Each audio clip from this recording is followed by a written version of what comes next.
Uppal metro station కి bomb బెదిరింపు phone వచ్చింది. మెట్రో స్టేషన్ కి కొంతమంది గుర్తులేని వ్యక్తులు కాల్ చేసి మేము మెట్రో స్టేషన్ లో బాంబు పెట్టామంటూ బెదిరించారట. అప్రమత్తమైన పోలీసులు ఒకసారిగా అక్కడికి వెళ్లి ఉప్పల్ మెట్రో స్టేషన్ ప్రిమిసెస్ మొత్తాన్ని కూడా తనిఖీలు చేశారు. ఇరువైపులా ప్లాట్ఫామ్స్ లో తనిఖీలు చేపట్టారు.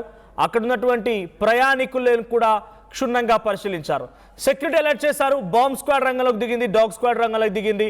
ఇప్పటి వరకు సుమారుగా చాలా పెద్ద మొత్తంలో గంట 2 గంటల పాటుగా ఆ చుట్టుపక్కల పరిసర ప్రాంతాల మొత్తాన్ని కూడా బాంబ్ స్క్వాడ్, డాగ్ స్క్వాడ్ జల్లెడ పట్టాయి. అయితే ఇప్పటివరకు ఎటువంటి పేలుడు పదార్థం కానీ దాని తాలూకా ఆనవాళ్ళు కానీ దొరకలేదనేది పోలీసులు చెప్తున్నమాట. కానీ అలర్ట్ మాత్రం జారీ చేశారు. అక్కడ భారీ పోలీస్ బందోబస్తుని, సెక్యూరిటీని అలర్ట్ చేశారు.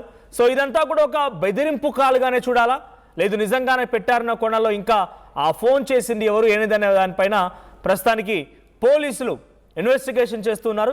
సో ఉప్పల్ మెట్రో స్టేషన్కి బాంబు బెదిరింపు కాల్ వచ్చింది. నిత్యం ఎక్కువగా రద్దీగా ఉన్న మెట్రో స్టేషన్లో ఉప్పల్ మెట్రో స్టేషన్ ఒకటి. అటు టువర్డ్స్ గట్కేసర్, ఎల్బీ నగర్, నాగోల్ ఈ పరిసర ప్రాంతాల్లో నుంచి దూరంగా నుంచి హైటెక్ సిటీ, ఐటీ కారిడార్ వైపుగా రావడానికి చాలా ఎక్కువ మంది ఆసక్తి చూపిస్తూ ఉంటారు. సో ఉప్పల్ నుంచి హై అలర్ట్ కొనసాగుతోంది. సో ఈ థ్రెటనింగ్ కాల్తో ఒక్కసారిగా కేవలం ఉప్పల్ మెట్రో స్టేషన్ దగ్గరే కాదు, మిగిలినటువంటి మెట్రో స్టేషన్ దగ్గర కూడా హై అలర్ట్ జారీ చేశారు. పలు ట్రైన్స్ కూడా ఆలస్యం అవుతున్నాయి.